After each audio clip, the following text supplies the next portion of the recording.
Speaking of big, beautiful pieces of meat, this is John. Welcome to our series, Yes, 3 Chef, where we take you with us to meet some of the best chefs in the world as they show us where to eat in their city. Really, really clever. In today's episode, we have 12 hours in Los Angeles. No. Fuck it, let's go. With Michelin chefs Curtis Stone and Marcel Hatton from restaurant Gwen. We'll discover their local favorites. Literally the perfect bite. A new hotspot everyone's talking about. The best new restaurant 2025. And find out what makes this one of the best food cities in the world. This is Season 2, Episode 1. Chef Curtis and Marcel's Los Angeles. We are at Found Oyster here.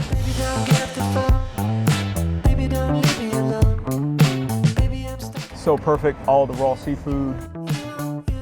It's literally the best.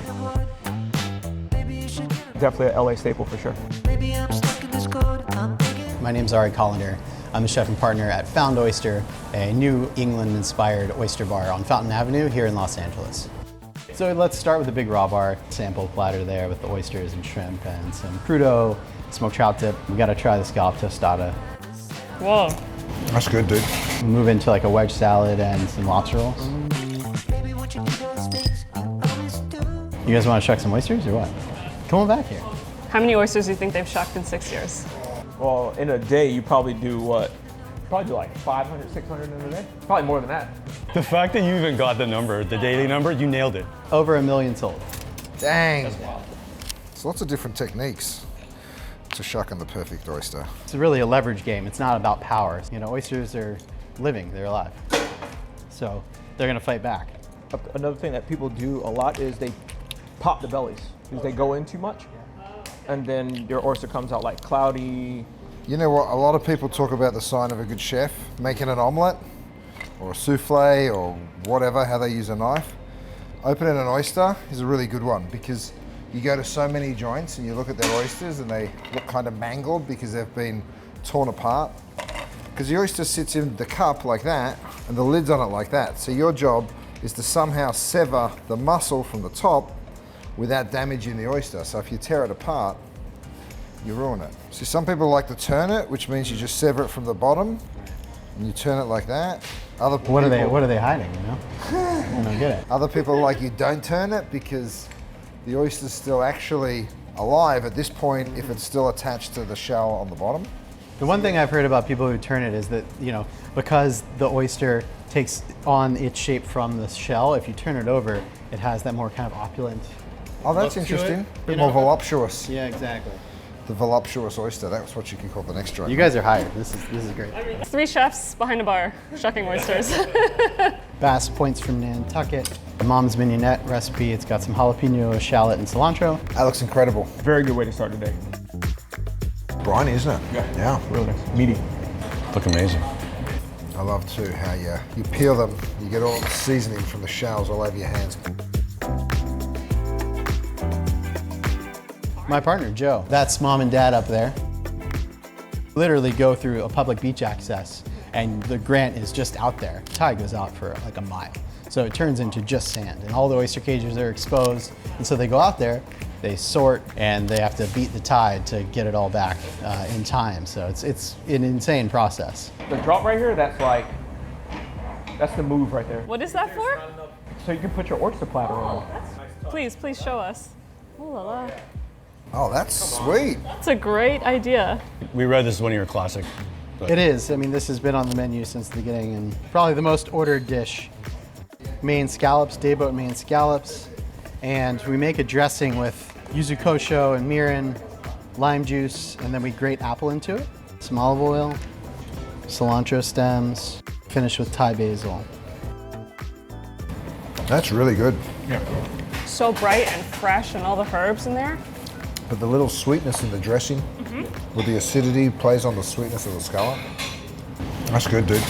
We make a classic bisque, reduce it down, and we take that and add it to Kewpie mayo as the base for the sauce. So classic cold lobster roll, except for that kind of extra bump of flavor from the bisque. I've never heard of anyone adding bisque to a lobster roll. Some of the inspiration for this actually came from a Joe beef recipe He makes lobster pelmeni, and he starts with the bisque, and so that's the sauce for the pelmeni. I find sometimes people over sauce the lobster roll, so then you're just eating mayonnaise. Beautifully balanced lobster roll. It's super fresh. It's not overbearing with too much flavor that you can't taste the lobster. Somebody liked it. Oh yeah. You guys aren't pacing Marcel's yourselves. is gone. Yeah, I don't give a shit. So do you guys want some key lime pie, or? No. Fuck it, let's go. I'm just gonna do it. I don't care. That's the attitude we need for today. Yeah, I'm just gonna regret it later, but I don't care. We're feasting or what? That's an awesome spoon. Fucking love that. I think we've been through a million of those spoons. People fucking steal them, don't they? Oh yeah. Absolutely. I've been to multiple friends' houses, and I'm like, open the door, and I'm like, what the fuck? That's fantastic. That's good. A big thank you to Discover Los Angeles for partnering with us on this episode. Well, we're at Budonoki, and I love this joint. Chef Dan, really interesting dude. It's like it's an Izakaya, so Japanese sort of bar food, but he's got a Thai background, so he brings a little bit of that. It's really innovative, stuff that you don't find everywhere. Super excited. I've been thinking about it for a while.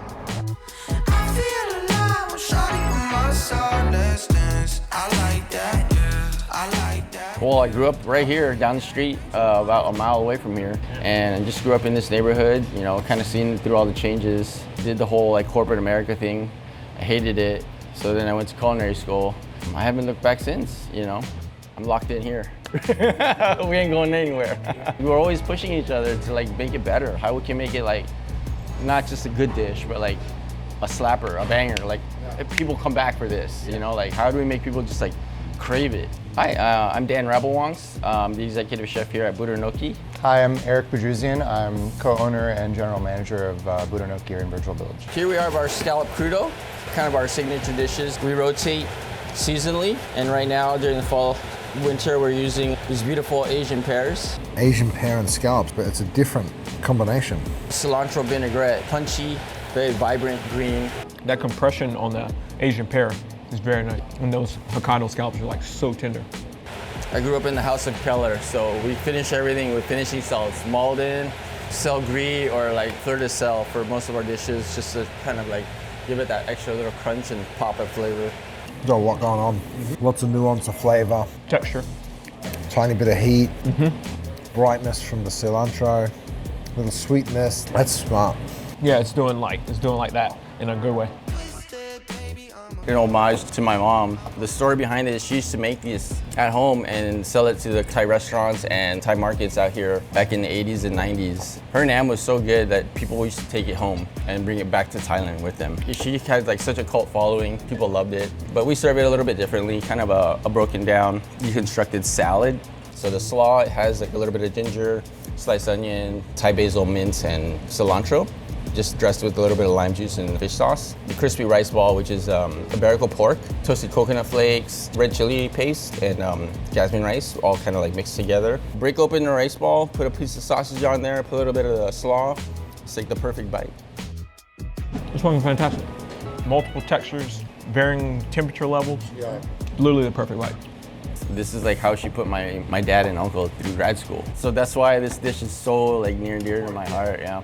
And she passed last year, so, you know, love you, mama. She lives on in this dish, you know. So our beautiful corn roll here, Binchotan. We have our tare here, which is, we've been keeping going since 2022. In old traditional like yakitori restaurants in Japan, they have up to 200-year-old like tares, which they just kind of keep adding to. The difference is they don't reboil it or do anything to it. They just like kind of let it go. You know, we reboil it every night, but we keep adding and adding to it. This is awesome right here. It's very, very classic yakitori. This is a very classic Japanese yakitori. You can find this in any Japanese yakitori restaurant. The negima, which is usually chicken thigh or breast, is that we serve it with this sauce underneath. It's a galangal sauce. That chicken is so tender. So tender. It's basically a Jidori chicken oyster. That sauce is dynamite. Sweet potatoes. Oh my God. Yeah. Chef, Can we talk about those knife cuts on those chives? Good lordy. You made his day by saying. Good lordy. complimenting his chives. Zoom in on those chives. We need a zoom in shot on the chives, please. Rate my chives. Take pride in our chives here. Those are damn good chives. These Japanese sweet potatoes have such a creamy, there's such a depth to their flavor. It's like almost like nuttiness, and it kind of like stays, it lingers with you for a little bit.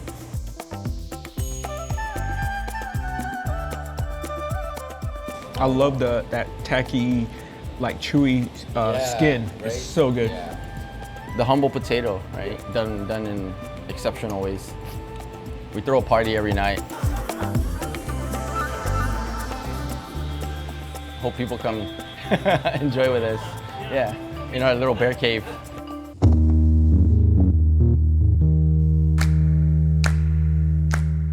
This is officially season 2 of our Yes 3 Chef series, and this is the first time we're picking a spot. So you don't know where we're going. It's fine dining. It's fairly new, I think I've already figured it out. It's like I'm a detective. but I won't tell you if you're right or wrong. You will? I will not. You just said downtown Japantown. It's got to be Restaurant Key. I hope so. I'm pretty sure. I'd love to see that. So in this parking lot is the best new restaurant 2025. Is that right? Believe it or not, yeah. It's Restaurant Key. Ha! Oh! You got it, you nailed it. Very nice to meet you. Nice to meet you. Chef, nice to meet you. So is this the way the guests arrive and enter? People get lost all the time. We're looking for 111. This is abandoned, so 111. 111 is... So that 108. side's even. This side's So it's got to odd. be up the ramp, Layla. Because that's not even open. That's 120. Oops. That's 127. That's fucking weird. It must be upstairs and around the corner. So let's go up the ramp. I feel like this is not the way to go. You don't think so? This is not Yeah, the way there's to like go. a. Is this it? I think this might be it. Do you see, Chef? Oh, yep. This is hilarious. I mean, the food must be really good if it's this hard to find. Exactly. Try to make it up by good food and service once they arrive. It used to be the stores and it still says employees only. We're kind of like the Harry Potter of this family where we live in the closet.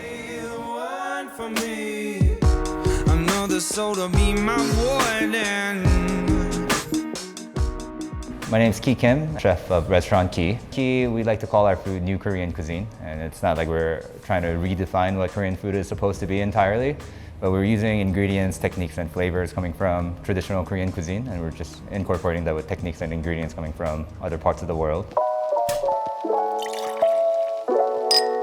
So right now, Kingsley is filling in the seaweed cylinders. They're called pugak. Actually a very ancient technique. So on a silicone pad, we would brush a layer of sweet rice paste, seaweed, sweet rice paste, seaweed. Let that dehydrate. It turns into seaweed leather. Fry them at a very, very high temperature. We have maybe like a 2-second window where we can roll them into a cylinder. It's homemade kimchi. The rice is seasoned with soy sauce from fermenting vegetables and also paste made with porcini mushroom and black truffle. Sweet shrimps from the Pacific Ocean. Very delicate, very sweet.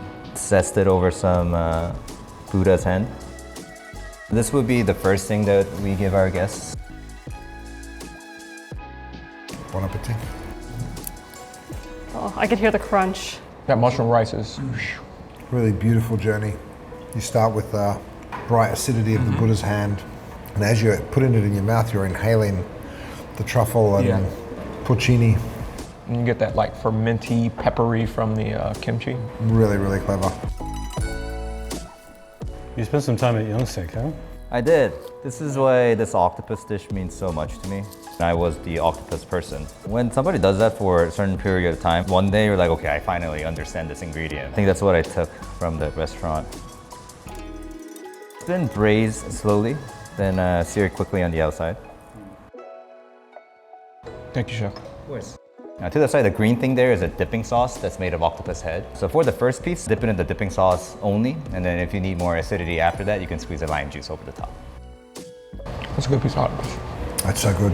Actually, don't give this piece out very often, but I think this is the best piece. That's the chef eatable right there. Yeah.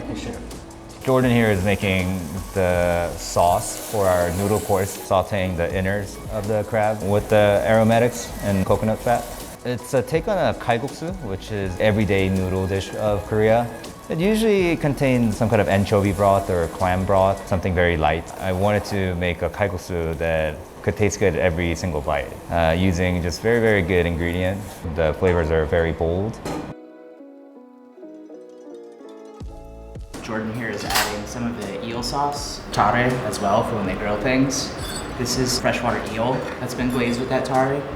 Very finely diced miyoga. And then this is some Kaluga hybrid caviar. Perfect texture on the noodles, perfect temperature, and the viscosity of the actual broth is perfect. It kind of clings to everything, clings to the noodles, clings to the crab, and the caviar in there. It's one of those dishes that has that perfect way of forgetting about the sum of its ingredients and just becoming one. And every mouthful, you don't necessarily even think about what you're eating. You're just like, this is so good. The texture of the noodle stands out. And he's like, "Oh, can we please come in?" And you know, it's very nice of them to like reach out to me and like wanting a reservation. And he's like, "Oh, but we have a baby that we need to bring," and I'm just like, "Well, we don't really do that, but you know, like I want to be nice and you know, I want to be welcoming." Said yes. So they did bring a stroller. So I was talking to the wife and I was like, "Wow, like surprised the baby's so quiet." And she's like, "Baby? This is a dog." I'm like, all right, well, good dog, you know. Herbaceous oil made with chive. The red sauce there is a very spicy chili sauce made with offcuts of the fish. Spicy is a very, very important component of Korean cuisine. And I think a lot of times when we are trying to elevate our food, we're intimidated by using the spice level. But I thought it would be nice to be like, hey, remember, like we still eat spicy things. Ice cream sandwich, this is part of our first dessert. The wafers are made of sweet rice flour, which is a very common component in Korean desserts. Chocolate ganache that's made of indigenous cacao that are being harvested near Amazonian River. Also porcini mushroom ice cream. The texture of the ice cream is perfect. Perfectly tempered. Porcini is such a great flavor, isn't it? Yeah. Underutilized in desserts.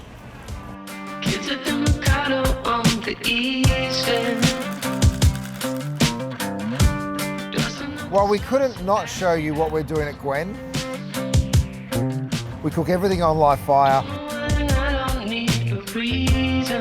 So we source the meat really carefully, we dry age everything, we make our own charcuterie. Marcel and I do the cooking, so we can't wait to show you what we've been up to. Come on.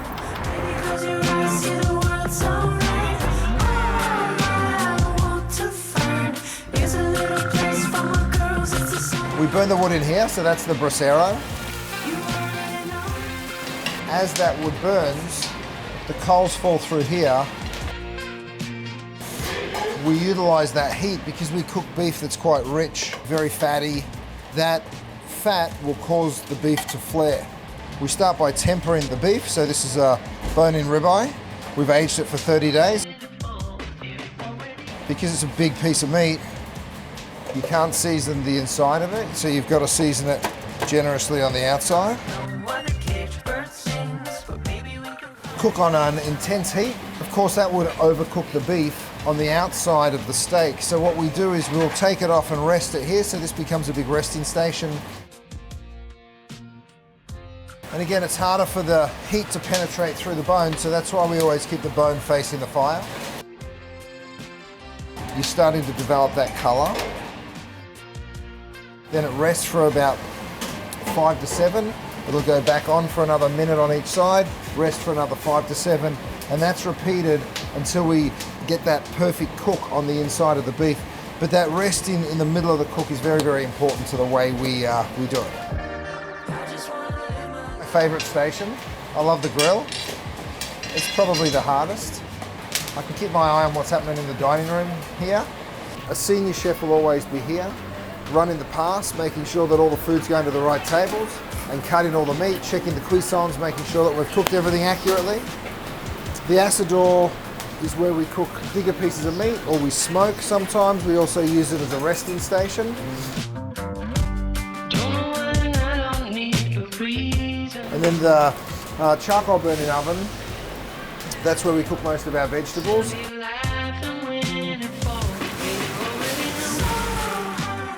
So you can can see by pulling the fire apart, you end up with more smoke starting to come up off it, which makes it a really nice environment to rest a big chunk of beef like this. We also do lamb ribs. These are a great little appetizer. So we slowly smoke these. We want to render off a fair bit of that fat, so we don't want it too hot. So we'll go straight up the top to start. Our grass-fed comes from Australia, our grain-fed local, and our Wagyu from Australia. Chase down the best. That's delicious first. That's our theory. So we're aggressive with the char, as you can see, because we want to render down as much of that fat as we can. Paint them with a little pomegranate molasses that we make here. And then we have some puffed grains and some chives, perfectly cut like the ones at Budonoki.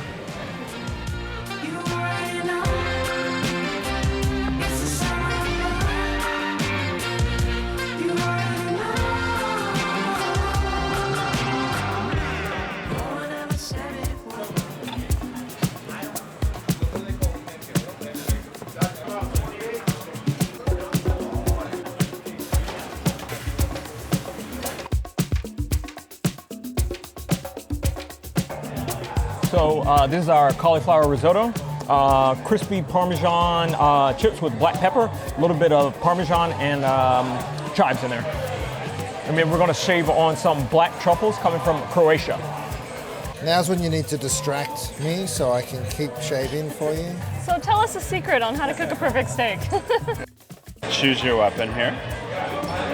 Definitely this guy. Brand new to the restaurant. We've had it for about 5 days. It is handcrafted in Nashville, Tennessee. One piece of Damascus steel all the way through. The handle is sapili. It is a South African mahogany. That's what steak is supposed to taste like. 6th best steakhouse in North America for a region. This is our Gerard. They're about 1.5 pounds. Air dry them for like 3-4 days. So the skin becomes like super dry, kind of leathery, you know, getting that super crispy skin, the Josper. Light amount of oil in there, a little bit of salt. We make a smoked miso vinaigrette that we will be brushing on as we cook it. Can you hand me that miso with the brush, Chef? Thank you, Chef. One.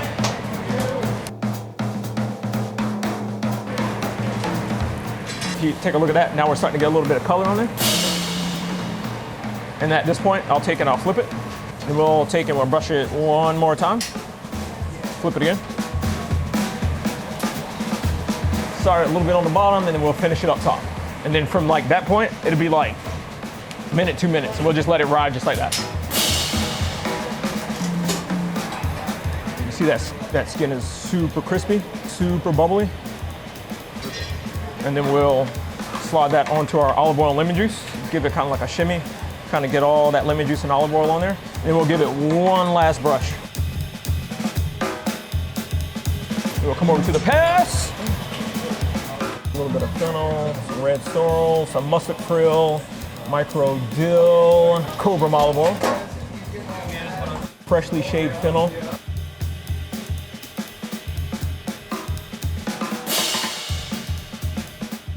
I was just busy on a Wednesday? You guys are murdering. We're just warming up. This is crazy. Okay, so this is the butcher shop where all the magic happens. Come have a peek in here. So we make all of our charcuterie, we ferment it, and then we hang it in here. Speaking of big, beautiful pieces of meat, this is John. John's our head butcher and our head charcutier. At least 2,000 pounds of rib roast in here, which is pretty awesome. So we'll dry age the whole primals, and you can see how dehydrated the beef gets. We'll even get a little mold growth on the outside, which is good for the flavor. Yeah. How many of these do you have in the walk-in?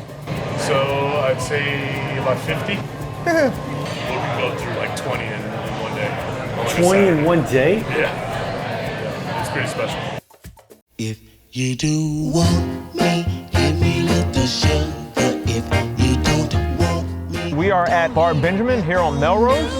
if you need me, show me that you love The cocktails are absolutely amazing. me.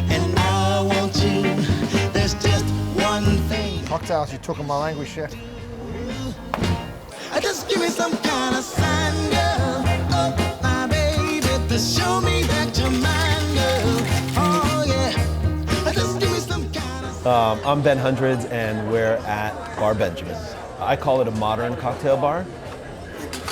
We have a great mix of cocktails up here, all super creative, well balanced. Some are pretty boozy, some can be sweet, some are savory. You were with Marco Pirouet for like 8 years. Yeah. What was that like? Amazing. Yeah? Yeah, it was awesome. I mean, I worked for Marco when I was 21 till I was 29. And I had really thick skin, and I'd come straight out of Australia. I had no money. I had nowhere to live. I was staying at another chef's couch. So it was just about survival to me, you know, like that first 12 months was just like, can I make it to the end of the month and get paid? Right. And a lot of didn't, because Marco was Marco, you know, like he was an intense character, and everything he did was perfect, and everything you had to do was also perfect, or get out of his way, you know? Right. And I would love it when he'd just get on one, you know, like he'd start going and people would be like after service, oh, that was too much, and I'd be like, that was amazing. Really appreciated his talents. Sure. And he worked harder than anyone I've ever met. Is that right? Yeah. What you experienced with him, that doesn't, as far as we've been told, that doesn't happen anymore. Right. Right? Because the culture's completely changed. There's got to be a space for where you ask for it. Like you can go to a personal trainer and say, kick my ass, like push me, make me sweat, make me cry, make it until I'm shaking, and they'll do it for you. You have to ask for it. You can't just impose that on some stranger, right? But I think it should be the same in your profession. If you really want that intense training, and that's what it is, you should be allowed to do it. But for some reason, we've said you're not allowed to do that anymore. And I think that's a real shame. There are places that should have that, and if you want to go do that, you should go do that. Yeah. I like that idea. I've never heard that before. That's just a really good idea. Cheers. What a great day. Oh, Thanks yeah. for including us. Thank you again. Thank you for I having really us. appreciate it.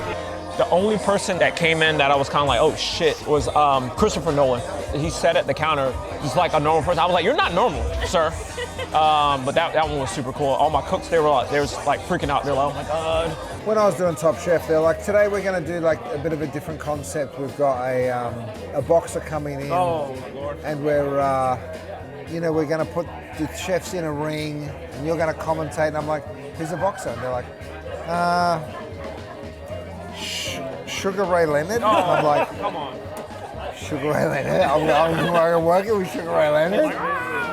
I spent the whole day with him, and I got way too excited, and I was introducing like, in the red corner. And they were like, you've really come to life today, Curtis. And I thought, like, Ray and I are going to be friends, you know? And he's telling me stories about which fight he watched at Eddie Murphy's house. And then I saw him maybe 9 months later, and I was like, Ray.